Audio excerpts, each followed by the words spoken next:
നമസ്തേ, എൻ്റെ പേര് ലിജിത രാജു. അപ്പോൾ ഇന്നത്തെ വീഡിയോയിൽ പുഷ്പാഞ്ജലി ശ്ലോകയെക്കുറിച്ചിട്ടാണ് പറയുന്നത്. എന്താണ് പുഷ്പാഞ്ജലി ശ്ലോക? ഇതേക്കുറിച്ചിട്ടുള്ള ക്ലാസ്സാണ് ഇന്നെടുക്കാൻ പോകുന്നത്. ഓക്കെ, അപ്പോൾ ഭരതനാട്യം ശ്ലോകത്തിനെ കുറിച്ച് പറയുന്നതിന് തൊട്ട് മുമ്പായിട്ട് ഞാനൊന്ന് പറഞ്ഞോട്ടെ.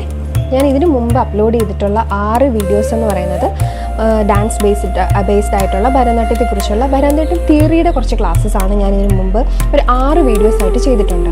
ആ ഓരോ ലെസൺസ് ആയിട്ട് അത് കണ്ട് പഠിച്ച് അതുപോലെ ഒന്ന് നിങ്ങൾ പ്രാക്ടീസ് ചെയ്യുവാണെങ്കിൽ ഭയങ്കര ഈസി ആയിട്ട് മുദ്രകളൊക്കെ പിടിക്കാൻ വളരെ എളുപ്പമായിരിക്കും.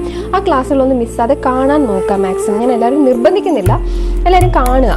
കണ്ടിട്ട് നമുക്ക് പെട്ടെന്ന് മനസ്സിലാക്കാൻ പറ്റും. അത്രയും ഡീറ്റെയിൽ ആയിട്ട് ഞാൻ പറയുന്നുണ്ട്. അതുകൂടാതെ ഡിസ്ക്രിപ്ഷനിൽ ഞാൻ ആ ശ്ലോകത്തിൻ്റെ നോട്ടായിട്ടും നോട്ട്സ് കൊടുക്കുന്നുണ്ട്. അപ്പോൾ ആ വീഡിയോസിൽ ഡീറ്റെയിൽസ് പറഞ്ഞിട്ടുണ്ട്. നിങ്ങളത് കറക്റ്റായിട്ട് ഫോളോ ചെയ്യുകയാണെന്നുണ്ടെങ്കിൽ വളരെ ഈസി ആയിട്ട് നമുക്ക് എളുപ്പത്തിൽ പഠിച്ചെടുക്കാവുന്ന കാര്യമാണ്. അപ്പോൾ ലെസൺ 1 തൊട്ട് 6 വരെ മുടങ്ങാതെ ഓരോ ക്ലാസ്സസും കറക്റ്റായിട്ട് ഒന്ന് കേട്ട് നോക്കുക കുറച്ച്. മാത്രമല്ല ഡിസ്ക്രിപ്ഷനിൽ ഞാൻ അതിൻ്റെ നോട്ട്സായിട്ട് ഇട്ട് കൊടുക്കുന്നുണ്ട്. അപ്പോൾ അതൊക്കെ ഒന്ന് നോട്ട് ചെയ്ത് ഒരു ബുക്സിൽ എഴുതിയെടുക്കുകയോ, ഞാൻ ഇതുപോലെ നേരത്തെ പറഞ്ഞിട്ടുണ്ടായിരുന്നു സ്ക്രീൻഷോട്ട് എടുത്ത് വെക്കുകയോ ചെയ്താൽ വളരെ യൂസ്ഫുൾ ആയിരിക്കും. അപ്പോൾ എല്ലാവരും അതൊന്ന് ശ്രദ്ധിക്കുക. അല്ലാതെ ഇപ്പോൾ ജസ്റ്റ് എൻ്റെ വീഡിയോ കണ്ടിട്ട് വന്നിട്ട് ജസ്റ്റ് ഈ ഒരു പുഷ്പാഞ്ജലി മാത്രം വന്ന് കണ്ട് പഠിച്ചിട്ട് പോയിട്ട് കാര്യമില്ല. ബാക്കിയുള്ള മുദ്രകളും ബാക്കിയുള്ള ശ്ലോകങ്ങളും പഠിക്കാനായിട്ട് ശ്രമിക്കുക. ഓക്കെ, അപ്പം നമുക്ക് വീഡിയോയിലേക്ക് പോയാലോ. പുഷ്പാഞ്ജലി എന്ന് വെച്ച് കഴിഞ്ഞാൽ എന്താണെന്ന് നമുക്ക് കേൾക്കുമ്പോൾ തന്നെ മനസ്സിലാവും.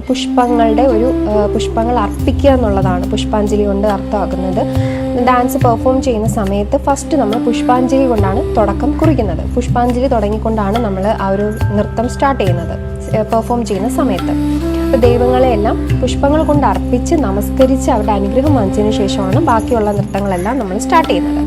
അപ്പോൾ അതിനൊരു ശ്ലോകമായിട്ട് പുഷ്പാഞ്ജലിക്കുണ്ട്. പുഷ്പാഞ്ജലി ശ്ലോക എന്ന് പറയും. എന്താണ് പുഷ്പാഞ്ജലി ശ്ലോക? അപ്പം പുഷ്പാഞ്ജലി ശ്ലോക എന്ന് പറയുന്നത് ഇതാണ്: വിഘ്നാനാം നാശനം കർത്തും ഭൂതാനാം രക്ഷണായ ച ദേവനാം തുഷ്ടയേ ചാപി പ്രേക്ഷകാണാം വിഭൂതയേ ശ്രേയസേ നായക സ്യാതൃ പാതൃ സംരക്ഷണായ ച ആചാര്യ ശിക്ഷ സിദ്ധ്യർത്ഥം പുഷ്പാഞ്ജലി മതാരവേ. ഇതാണ് പുഷ്പാഞ്ജലിയുടെ ശ്ലോകം എന്ന് പറയുന്നത്. വിഘ്നാനാം നാശനം കർത്തും എന്ന് വെച്ചാൽ അധർമ്മങ്ങളെയും തിന്മകളെയും നശിപ്പിക്കുവാനും, ഭൂതാനാം രക്ഷണായ ച ജീവജാലങ്ങളെ രക്ഷിക്കാനും, ദേവാനാം തുഷ്ടയേ ചാപി ദൈവങ്ങളെ നമസ്കരിക്കുക പ്രീതിപ്പെടുത്താനും, പ്രേക്ഷകാണാം വിഭൂതയെ കാണികളുടെ അഭിവൃദ്ധിക്കും, ശ്രേയസേ നായക സ്യാതൃ പാതൃ സംരക്ഷണായ ച അതായത് നർത്തകിമാരുടെ രക്ഷയ്ക്കും,